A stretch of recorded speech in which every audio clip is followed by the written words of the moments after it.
Hello दोस्तों। इस video में हम class 10th civics chapter number 6 political parties को कंटिन्यू करेंगे। तो चलिए शुरू करते हैं। इंडिया में हर पार्टी को, चाहे छोटी हो या बड़ी हो, सबको इलेक्शन कमीशन के साथ रजिस्टर करना पड़ता है। इंडियन इलेक्शन कमीशन ने कुछ क्राइटेरियाज को डिज़ाइन किया है और उन्हीं क्राइटेरियाज के बेसिस पे किसी पार्टी को नेशनल पार्टी कहा जा सकता है। ये क्राइटेरिया है नंबर 1, एक पार्टी जिसने एटलीस्ट 6% ऑफ टोटल वोट्स जीते हों और कम से कम स्टेट की नेशनल असेंबली के अंदर 2 सीट्स उनके पास हो, उस पार्टी को स्टेट पार्टी कहा जाता है। नंबर 2, एक ऐसी पॉलिटिकल पार्टी जिसने 6% वोट्स जीते हों लोकसभा इलेक्शंस में या स्टेट के असेंबली इलेक्शन में और साथ में 4 स्टेट्स के अंदर कम से कम 4 सीट्स जीती हों लोकसभा इलेक्शंस के अंदर, तो उस पार्टी को नेशनल पार्टी कहा जाता है। बात करते हैं इंडिया की कुछ मेजर नेशनल पार्टीज के बारे में। दोस्तों, आप सबके लिए एक नोट, इस वीडियो के अंदर हम सिर्फ 2 पॉलिटिकल पार्टीज के बारे में बात करने वाले हैं। बाकी पॉलिटिकल पार्टीज के बारे में आपकी बुक में क्लियरली दिया हुआ है, तो मैं चाहता हूं कि आप उन पॉलिटिकल पार्टीज को भी सीरियसली लें और उनको भी अच्छे से पढ़ लें। चलिए अब वीडियो को कंटिन्यू करते हैं। तो सबसे पहले बात करते हैं भारतीय जनता पार्टी के बारे में। बीजेपी यानी कि भारतीय जनता पार्टी 1980 में बनी थी और इसे बनाया था साम्य प्रसाद मुखर्जी ने। भारतीय जनता पार्टी एक स्ट्रॉन्ग और मॉडर्न इंडिया बनाना चाहती है जो अपनी इंस्पिरेशन लेती है इंडिया के एंशिएंट कल्चर और वैल्यूज से। बीजेपी दीनदयाल उपाध्याय के आइडिया से बहुत ज़्यादा इंस्पायर्ड है। बीजेपी में कल्चरल नेशनलिज्म एक इम्पॉर्टेंट एलिमेंट है और एक कोर प्रिंसिपल है उनकी पार्टी का। बीजेपी कुछ टाइम पहले सिर्फ नॉर्थ और वेस्ट के अंदर ही एक्टिवेटेड थी, लेकिन अब धीरे धीरे बीजेपी अपनी पार्टी का एक्सपेंशन साउथ, ईस्ट और नॉर्थ ईस्ट के रूरल एरियाज में कर रही है। 2014 के लोकसभा इलेक्शंस में बीजेपी सबसे बड़ी पार्टी रही थी, जिन्होंने 282 सीट्स जीती थी। अब बात करते हैं इंडियन नेशनल कांग्रेस के बारे में। इंडियन नेशनल कांग्रेस या फिर जिसे कांग्रेस पार्टी भी कहा जाता है, इंडिया की सबसे ओल्डेस्ट पार्टीज में से एक है, जिसे 1885 में बनाया गया था। कांग्रेस पार्टी ने जवाहरलाल नेहरू के अंडर में इंडिया को एक मॉडर्न और सेक्युलर कंट्री बनाने का सपना देखा था। सेक्युलर कंट्री यानी कि वो कंट्री जहां पर हर धर्म को बराबर समानता मिलती है। इंडियन नेशनल कांग्रेस ने आज़ादी के बाद 1977 तक इंडिया में रूल किया और उसके बाद 1980 से लेकर 1989 तक रूल किया। 1989 के बाद से इंडियन नेशनल कांग्रेस का सपोर्ट कम होने लगा, लेकिन आज भी इंडियन नेशनल कांग्रेस का सपोर्ट थोड़ा बहुत बचा हुआ है। इंडियन नेशनल कांग्रेस का जो मेन प्रिंसिपल है वो है इंडिया में सेक्युलरिज्म की भावना को जगाना और सोसाइटी के वीकर सेक्शन के लोगों को ऊपर लेके आना। तो ये है इंडिया की मेजर नेशनल पार्टीज जिनका इंडिया के लोगों के ऊपर बहुत बड़ा इन्फ्लुएंस है। दोस्तों, ज़रूरी नहीं है कि इन बड़ी नेशनल पार्टीज में हर काम बहुत आसानी से हो जाता है। इंडिया का मल्टीपल पार्टी सिस्टम और इंडिया की इतनी ज़्यादा पॉपुलेशन की वजह से इन पार्टीज़ को भी कुछ चैलेंजेस का सामना करना पड़ता है। तो चलिए इन चैलेंजेस के बारे में जानते हैं। सबसे पहली प्रॉब्लम है लैक ऑफ इंटरनल डेमोक्रेसी, यानी कि इन पार्टीज़ के बीच में खुद ही में डेमोक्रेसी नहीं होती है। बेसिकली कुछ 8-10 लोग होते हैं जो पूरी पॉलिटिकल पार्टी को कंट्रोल करते हैं और बाकी लोगों की बात सुनी जाए या ना सुनी जाए इस बात की गारंटी नहीं होती है।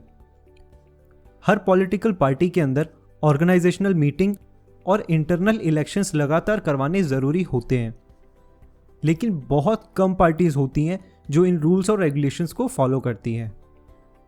दूसरी प्रॉब्लम है लैक ऑफ ट्रांसपेरेंसी, यानी कि आधे से ज़्यादा पॉलिटिकल पार्टी के वर्कर्स को यही नहीं पता होता कि जो लीडर्स हैं वो उनके लिए क्या पॉलिसीज़ और क्या प्रोग्राम्स डिज़ाइन कर रहे हैं।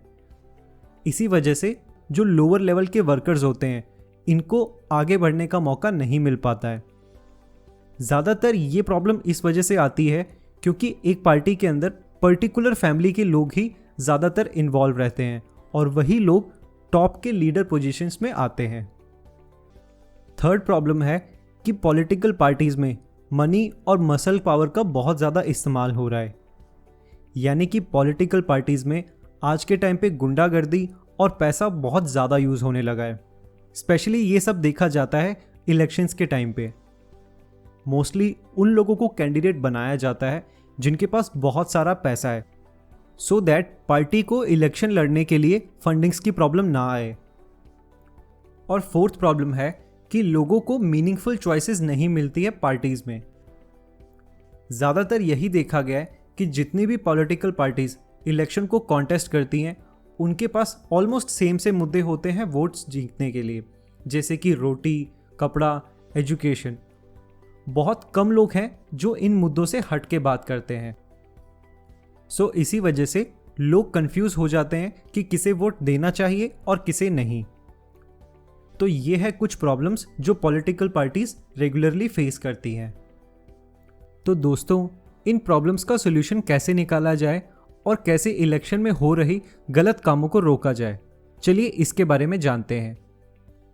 पहले ऐसा हुआ करता था कि जो लोग एमपी या एमएलए बन जाते थे, अगर उनकी मेन पार्टी इलेक्शन हार जाती थी तो वो अपनी पार्टी चेंज करके जीती हुई पार्टी की तरफ हो जाते थे, सो दैट उन्हें उस जीती हुई पार्टी का सपोर्ट मिले और वो स्टेट या कंट्री के अंदर एक लीडर बन जाए।